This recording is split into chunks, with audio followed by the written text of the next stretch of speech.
Seni eshigidan tepib haydaganlar eshigingni tepib kiraman derlar. Yo'lini qidirib, ko'nglingga kirib, timirskilab asta qalbingni yerlar. Otsiz yurganingda qamchillaganlar otga chiqqaningda qamchi tutarlar. Oting silasada bir umr ular otdan tushishingni afsus kutarlar.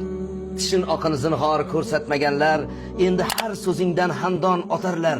Boringda yoningda turib berganlar har kun yo'q bo'lishing kutib yotarlar. Do'stkinam shoshilma do'stlar topishga. Hamroh topiladi birga chopishga. Lek bu hayot chopish maydoni emas, to'siqlari bor yo'ling yopishga. Munofiq do'stga bor, bir yuzi ochiq, ikkinchi yuzlari yopiq bo'ladi. Ularning jonidan betlari qattiq, o'lsa ham aybingni topib bo'ladi. Achchiq so'zlarimdan ranjimang zinhor. Ko'p bora ko'rganim aytyapman sizga. Ikki yuzlamalik og'ir kasallik, Allohim bu